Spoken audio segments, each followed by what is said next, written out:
मंत्री जी आज गुड़गांव का दौरा है। हम सब जानते हैं कि स्वतंत्र भारत को हुए 77 वर्ष पूरे हो गए हैं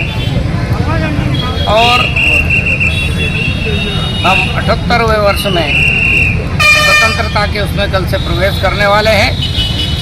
पूरा देश स्वतंत्रता दिवस को उत्साह के साथ मना रहा है, लेकिन साथ में कष्ट भी है कि जहाँ पूरा देश 14 अगस्त तक एक था, रातों रात उस देश का विभाजन कर दिया गया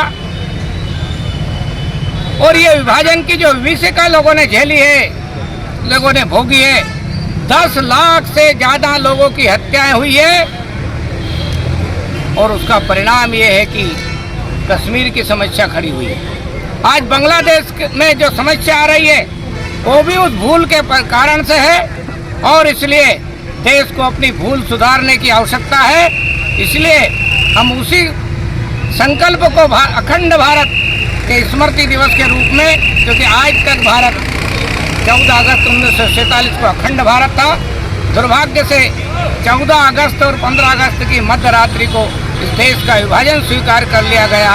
और इसलिए भारत की ताकत को अंग्रेजों ने जिस प्रकार से कमज़ोर करके किया था, आज फिर वही लोग, वही देश के लोग जिन्होंने दुनिया से हमारे जनजाति समाज को समाप्त करने की कोशिश की, जो कोलंबस 1492 में भारत आना चाहता था, लेकिन वो अमेरिका में पहुंचा और बाद में अमेरिका के जो जनजाति समाज जो का मूल समाज था उसको नष्ट किया गया और उनका धर्मांतरण करके उसको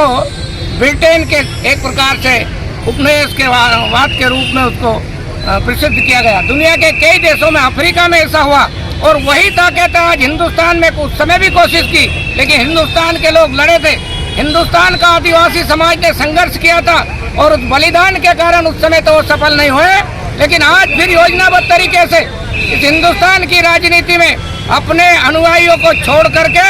वही अंग्रेज फिर से वो जो काम उस समय वो नहीं कर पाए उसको कराने की कोशिश कर रहे हैं। लेकिन मुझे विश्वास है हमारा वनवासी समाज, आदिवासी समाज,